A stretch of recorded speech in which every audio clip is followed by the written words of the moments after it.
तुमच्या जाहिरातीसाठी एक संधी मोठ्या प्रेक्षकांपर्यंत पोहोचवा।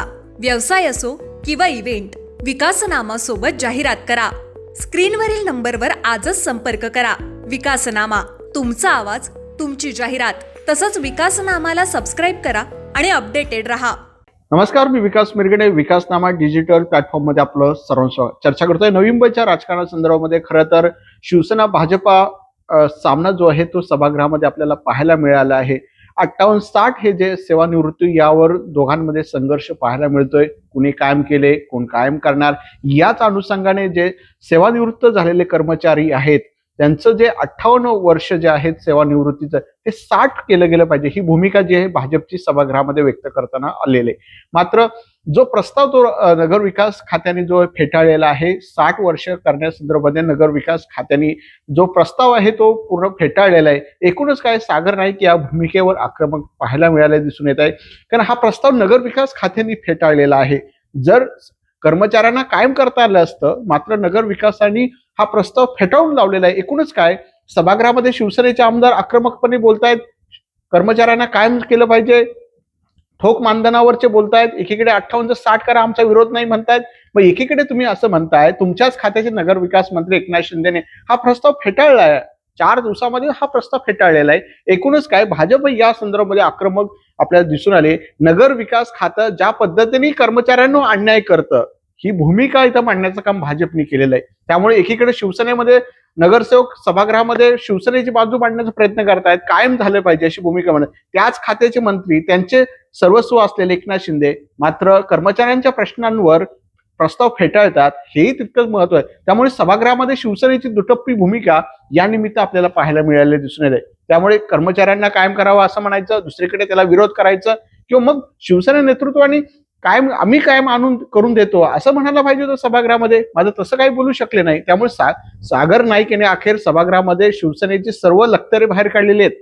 त्यांनी नगर विकास खात्याचा कारभार असेल, या संदर्भामध्ये नगर विकास याच्यामध्ये राजकारण करतोय कामगारांच्या प्रश्नांवर, अशा प्रकारची भूमिका जी आहे ती सागर नाईक यांनी व्यक्त केलेली आहे। एकूणच काय, ज्या प्रश्न कर्मचारी ठोक मानधनावर असेल, 58-60 असेल, या विषयावर भाजप आक्रमक मांडले। सागर नाईक सध्या सभागृहामध्ये आक्रमकपणे मांडण्याचा प्रयत्न आहे। शिवराम पाटील यांनी सुद्धा आम्ही कायम केलं असं म्हटलं त्यांनी प्रस्ताव।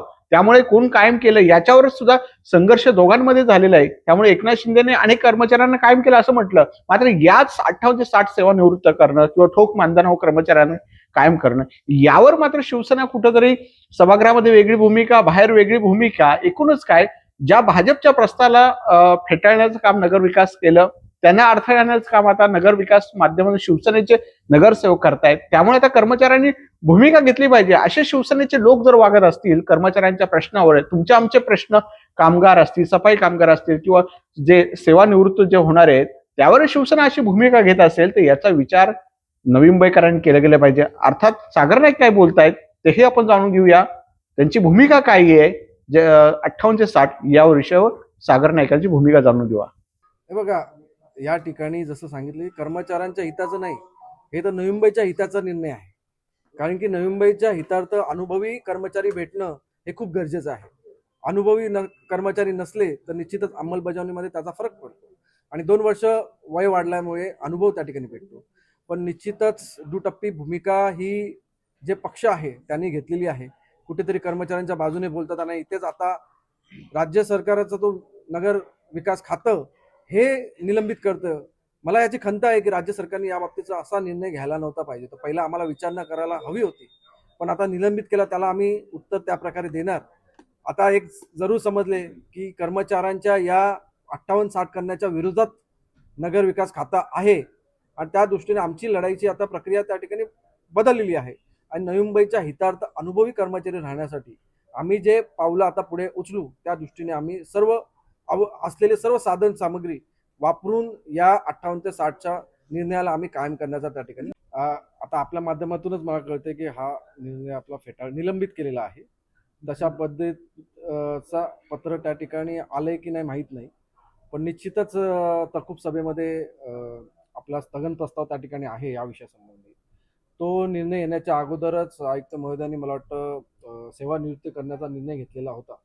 त्या निर्णयाविरुद्ध स्थगन प्रस्ताव त्या ठिकाणी सभागृहामध्ये चर्चेला आहे। तर निश्चितच या जर असा निलंबनीचा विषय आला असेल तर खूप गांभीर्य बाब आहे आणि एक नवी मुंबई महापालिकेच्या हिताची बाब नाही आहे, अहिताची बाब आहे. कारण की आम्ही जो निर्णय घेतलेला आहे तो नवी मुंबईच्या जनतेच्या हिताच्या दृष्टीने एक अनुभवी कर्मचारी भेटावे त्यासाठी केलेलं.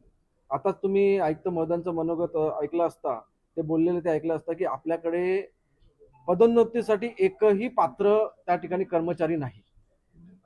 त्यामुळे जी काही पदं रिक्त होणार त्या रिक्त पदासाठी एकही कर्मचारी पात्र नाही. त्यामुळे ती पदं रिक्त राहतील आणि त्या ठिकाणी कदाचित डेप्युटेशनवर येतील लोक, पण ती पदं रिक्त राहू नये. आणि आपल्या शहराचा जो अनुभव जॉग्राफिकल असेल, इकडचा सोशल अनुभव आहे, त्यांचा अनुभव या ठिकाणी टिकावा आणि आपल्या अंमलबजावणी प्रक्रियामध्ये त्यांचं योगदान मिळावं या दृष्टीने 58चं 60 आपण करायचा निर्णय घेतला.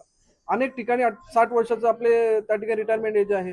मला वाटतं आपल्या चतुर्थ श्रेणीचं रिटायरमेंट एज 60 वर्ष आहे. आपल्या डॉक्टर्स लोकांचं रिटायरमेंट एज 60 वर्ष आहे. आता काय पत्र आले ते बघू, पण आम्ही या 58च्या 60 त्या ठिकाणी याच्यामध्ये आता उत्तर जे मागतील ते आम्ही देऊ, पण यामध्ये आम्ही काही कुठे पाठी हटणार नाही. सगळं नियम वगैरे तपासूनच आम्ही त्या महापालिकेने असा निर्णय घेतलेला आहे.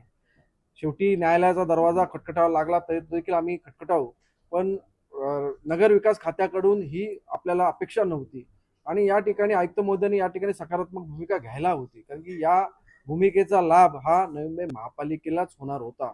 तर निश्चितच आता स्थगन प्रस्तावाच्या माध्यमातून चर्चा त्या ठिकाणी होईल, पण याची हा निलंबित झाला याची मला खंत जरूर आहे. तुमच्या जाहिरातीसाठी एक संधी मोठ्या प्रेक्षकांपर्यंत पोहोचवा.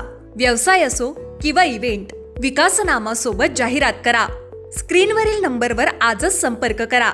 विकासनामा, तुमचा आवाज, तुमची जाहिरात. तसंच विकासनामाला सबस्क्राईब करा आणि अपडेटेड रहा.